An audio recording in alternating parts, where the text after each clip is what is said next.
नमस्ते महाराज जी। श्रावक को मंदिर में नित्य कौन कौन सी क्रिया करना चाहिए? कई लोग हमारे यहाँ केवल स्वाध्याय को ही महत्व देते हैं, पूजन अभिषेक आदि की कोई क्रियाओं पर कोई महत्व नहीं दिया जाता, तो क्या उनका कार्य उचित है?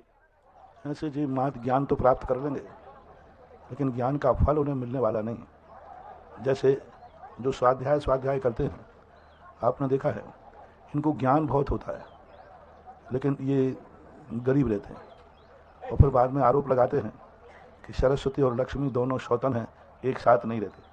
विद्वान लोग अक्सर कर कहते हैं कि सरस्वती है इसलिए हमारे पास लक्ष्मी नहीं है। ये उनका भ्रम है, बहुत बड़ी भूल है। ऐसा कभी होता नहीं है। मूल बात है कि वो ज्ञान को ही महत्व देते हैं। जो व्यक्ति स्वाध्याय को मात्र महत्व दे रहे हैं, ये जीव संसार में रहेंगे, पर ना इनके धन रहेगा, ना दौलत रहेगी, ना और सांसारिक सुख इनको प्राप्त नहीं होंगे। मात्र ज्ञान बहुत होगा। और देखने में भी आता है, बड़े बड़े ज्ञानी लोगों के परिवार की स्थिति देखो कैसी होती है। ज्योतिषाचार्य हैं, सब जानते हैं, दूसरे का भविष्य बताते हैं और स्वयं हाथ देखकर कहते हैं 11 रुपया रखो। दूसरे को बताएंगे तुम्हारी किस्मत में करोड़ों रुपया लिखे हैं।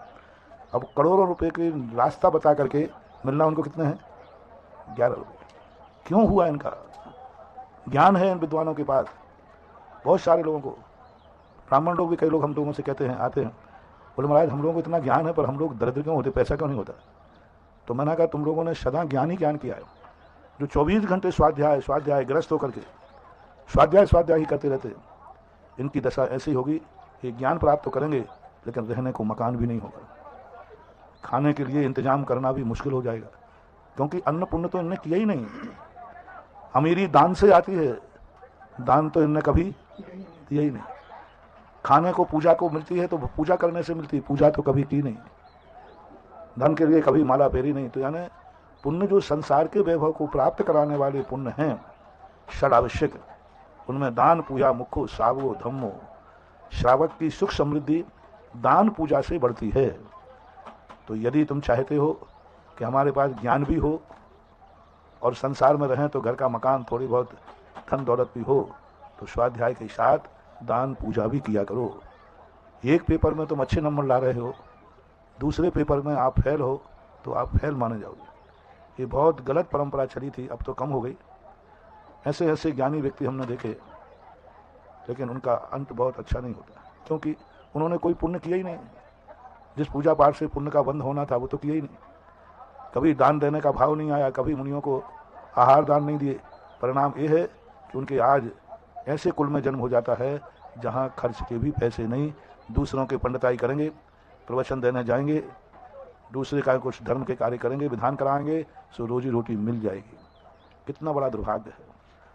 यानी घर की आजीविका चलाने के लिए जिनवाणी के प्रवचन से, विधान करा करके, पूजा पाठ कराकर, पंच कल्याण कराकर, दक्षिणा के बल पर उनकी आजीविका निकल जाना उसको, निकल जाना, रोको नहीं भाई।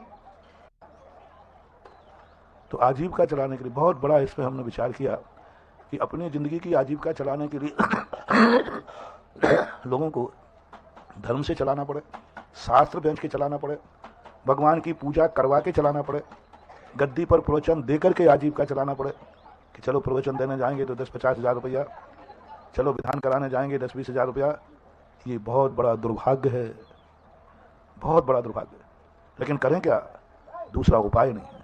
तो ऐसी दशा क्यों हुई? ऐसी दशा इसलिए हुई कि इन्होंने पूर्व भाव में खूब स्वाध्याय किया है, लेकिन दान पूजा आदि नहीं की है, इसलिए दशा हुई। इसलिए आप लोगों से मेरा कहना है, बराबर सभी पेपरों में बराबर नंबर लाओ, कमबड़ नहीं। पूजा भी जरूरी है, दान भी जरूरी है, स्वाध्याय भी, सबके नंबर बराबर करो, किसी एक को महत्व ज्यादा मत दो।